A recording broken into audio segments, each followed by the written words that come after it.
So you've decided to buy a Skyline. You're going to be a GTR god, driving Godzilla around, throwing flames out your exhaust, four-wheel burnouts. Do. You ready? Well, before you get that far, why don't we address some of the basics and figure out if, first off, you should buy this thing, and second off, what you should do after you buy it.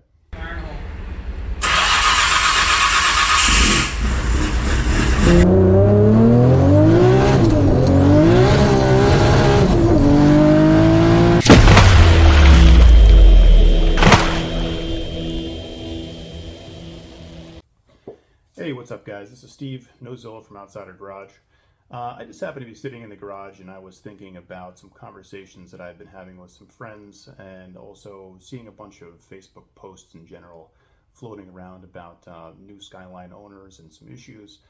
And I thought it would be smart to kind of sit down and talk about what it is to buy a Skyline and essentially what to expect when you're expecting one. So that being said, I think I want to do a number of different videos, a few probably just to address, kind of a top level approach to what to expect, and then also get into some of the methods that you can go about to troubleshoot some of the more common issues, and then also the troubleshooting process in general with these older cars, to help you tackle some of those bigger issues and ultimately educate yourself a little bit more about these cars, so that when problems do arise, that you will have the tools and the skills to fix them. So, what do you expect from a 30-year-old car? You expect crinkled up, dried out, falling apart wiring harnesses. You expect suspension bushings and joints to be shot and failing. You expect seals to be worn. You expect injectors to be not running 100% efficiency and potentially clogged. Fuel pumps and old outdated electronics. I mean, the list goes on and on and on. So when you buy a Skyline, chances are you're going to run into a lot of these, and it's going to be up to you whether or not you want to fix these issues, press forward, or if it's just too much for you and you want to sell the car. And that's kind of what this video is in response to, because I've seen an incredible number of people, I think, jump into Skyline ownership with the idea that they're going to just buy this car and it's going to be fantastic. They're going to daily drive it, and they're not going to have any problems, and they're going to be driving Godzilla badass, right? So it just simply doesn't work that way. And if it does, then wow, you got dealt a really good hand of cards. But for, I would say, 80% of the people who buy the cars, you're going to start being presented with issues almost immediately. And that's not just in private sales, that's also in sales from dealers, direct imports. And if you buy something privately, chances are you might inherit a lot of the previous owner's issues or problems that they couldn't solve. So I want to just try to, let's get into, some of the top level things. So one of the things that we ultimately need to look for, which can should deter the purchase of a car immediately, maybe not deter, but certainly require a significant amount of consideration, is rust. So again, these cars are 30 years old. They are primarily imported from Japan. Sometimes also Australia and other countries, but Japan is an island. There's a lot of sea air, there's a lot of flooding over there, so a lot of times you will see significant rust on certain areas of these cars. The materials used weren't the best, and when rust does get into them, it can move quickly, and it can cause rot, and eventually you get to the point where you would have a car that would essentially be unsafe to use, for the street. So we want to inspect certain areas of the car for rust. The number one areas that people will tell you to look at are specifically inside the rear fenders, the pinch welds on the frame rails themselves. Obviously you want to get underneath the car, you want to have a good look at everything. You want to pull up the little plastic lining inside the wheel wells, you want to take a look. If you're buying a GTR, you have some aluminum parts in the front end, which are not, aluminum doesn't rust, obviously, so you're in better shape there. But for the most part, all of the rear ends of the cars are going to be made out of steel. So everything needs to be inspected in that aspect. Underneath the car, again, if you see rust in the frame rails or if you see holes or rot, I mean, this is going to be something that you're going to want to step away from. These are not cars that you want to buy unless you have the skills, the time, or the money, or the combination of all three to fix that. Number two, electronics. This goes into wiring harnesses, sensors, and just unnecessary, outdated electronics back from the 1990s. A lot of the things in these cars were really top of the line, and they were awesome new innovation at the time. But nowadays they are unnecessary, and they should be addressed, updated, or brought back up, into proper operating capacity. So blanket statement, 30-year-old car, the wiring harness is most likely going to have issues. Even if it doesn't have issues, you're still talking about something that is incredibly prone to issues or creating issues for you when it comes down to the time where you have to problem solve or troubleshoot an issue that you're having with the car.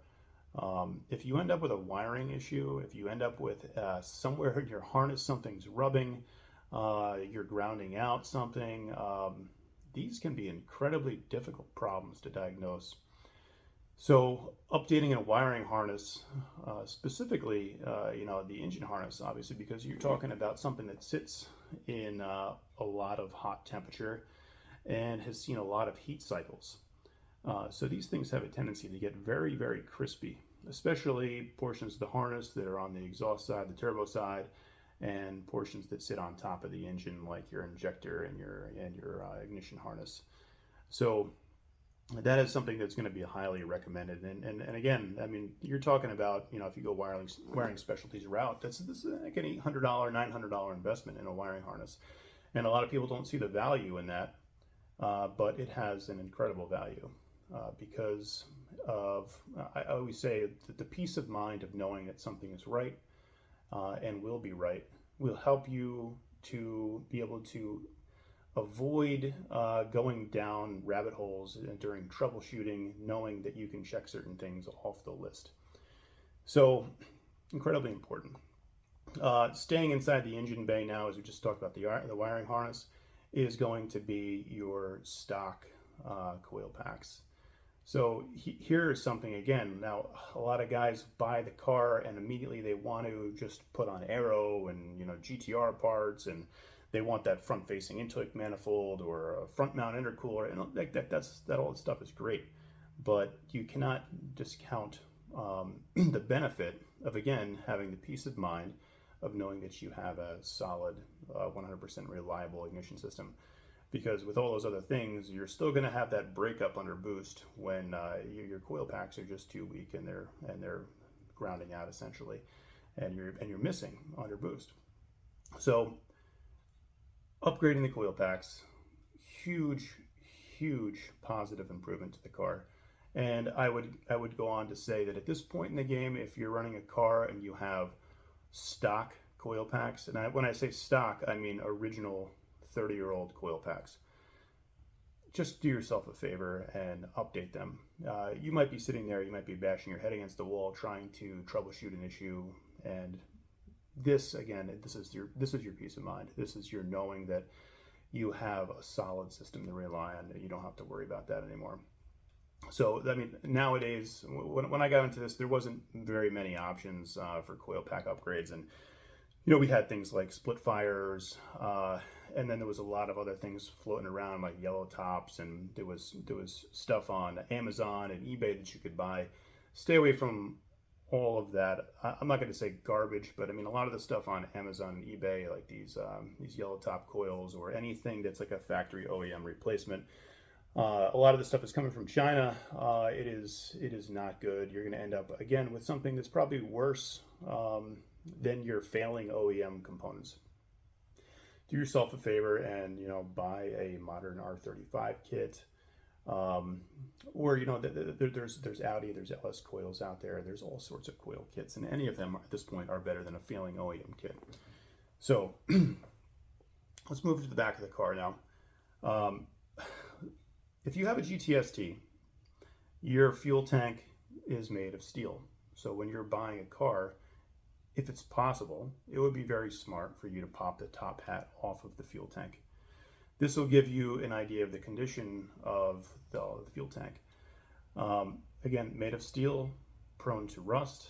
What happens is moisture gets inside, and when moisture and steel mix over time, you get oxidation and rust. And when rust falls into the gas tank, you're now clogging up your pickup sock on your fuel filter. If it gets past that, which isn't very fine, by the way, it'll get into your fuel system. It can burn out your fuel pump, but most likely it's probably going to clog your actual fuel filter. And if it does that, you're going to see very poor performance, and ultimately can lead to getting a clogged injector. Again, 30 years old. A lot of time you're still running on the stock fuel pump. You're still running on the stock fuel filter. A lot of these times, these things have never been replaced. So inspect and look at them. If you have a rusty gas tank, you could have all sorts of issues going forward to the front of the car that have to be addressed. Now, if you bought an R32, 33 Skyline, or whatever, and it has the OEM ECU in it, that means probably, hopefully anyways, that the car has not been, pushed incredibly hard because it's still operating on the stock ECU. So a lot of people think to themselves, okay, well, what can I do performance-wise? How am I going to make more power? How am I going to start pushing this? Because everybody wants to do that. Everybody wants more power. Natural. It's a natural thing. So you can't really make heaps more power on the stock ECU. I know a lot of you guys know this. I know this, but there's still a lot of people out there that don't understand that you can't really do much with the stock ECU. The stock ECU is not tunable. You can put an exhaust on the car. Some people have even put an RB25 turbo on an RB20 with a stock ECU. These things can be done. They do change things, obviously, and you're not going to maximize the benefit of these items without a tune. They can be done. But obviously, if you want to make any significant power whatsoever, one of the first upgrades that you should do is to get a different ECU, a programmable aftermarket ECU, whether that's a Link, a Haltech, an EMU, whatever, it doesn't matter. Just something that you have a tuner that's familiar with, that is programmable, and then start chucking parts at it. And that is the only way that you're going to realize any power. And this was something that was particularly difficult for me to understand as I was younger, because you don't really see an electronic box as being a huge performance upgrade. You look at things like having a bigger, louder exhaust, a bigger intake, a bigger filter, bigger injectors, a bigger turbo, but none of those things are capable of reaching their full potential without a aftermarket programmable ECU, and preferably a modern one that has a certain amount of protections and safeties built in that'll help keep your engine alive. Back to the stock ECU. So if you're running your car on the stock ECU, that's fine. You're going to run into some problems because stock ECU requires input from the stock sensors. A lot of times, guys, again, I said this a million times, they are 30-year-old sensors. We cannot expect them to perform like new. They have done their job for 30 years, and they've done probably a pretty good job. It's time to send them off to the pasture and let them retire a bit. So we might want to consider getting new sensors, specifically for things like silly things like your mass airflow sensor, your coolant temperature sensor, things like that are critical to the ECU to perform well and to keep your car from misfiring or just shutting off randomly. Those are things that you want to invest a little bit of money to do the right things. Otherwise, you're going to be sitting there smashing your head against the wall trying to diagnose problems. Then you don't know why. But you can't expect a 30-year-old sensor to keep on performing like it's new when it's 30 years old and it's seen thousands of heat cycles and 30 seasons. It's just, don't expect that. You're not going to get it. These are old cars. So to recap, guys, I want to follow up again. We're going to do some more videos, and I'm going to specifically touch on some of the things that we can do to troubleshoot some of these issues to find out exactly what things we're having. But please, I'm not telling you what to do, but you're going to do what you're going to do. But take the extra time, think a little bit about what you're doing, think about the money that you're spending, think about the future, which I know is tough, specifically for younger guys. I was there, we were all there. Being older now, I have a bit more patience and a bit more knowledge and experience. I feel like an old man for saying this, but take the time and think about these things and think about the headaches that they might become in the future, and think about ways that we can do better to maintain or update our cars to get them to be reliable, so that we can keep a frustration level to the minimum, which will allow us to then learn more and grow and be able to modify our cars and to be able to enjoy our cars without having that kind of like knee-jerk frustration reaction that comes from just not understanding what's really happening. These are old cars. They need love, they need attention. I don't care if you spent $5,000 on one or if you spent, $500,000 on one. They're old cars. They are not going to come clean 100%. They're going to have issues. So the best thing you can do is to educate yourself and be proactive on maintenance, and you will ultimately have a phenomenal experience. So hopefully I didn't ramble on too much in this video and somebody got something out of this. And again, we're going to do some more, and we're going to cover some really fun, interesting things, and kind of go through my personal troubleshooting process, which I've used to diagnose a wide variety of issues, from incredibly simple to incredibly complex and difficult. But everything thus far, anything out there can be fixed. There's nothing that can't. It just matters how much time, money, and effort you want to put into it. All right, guys. Till next time. Signing out.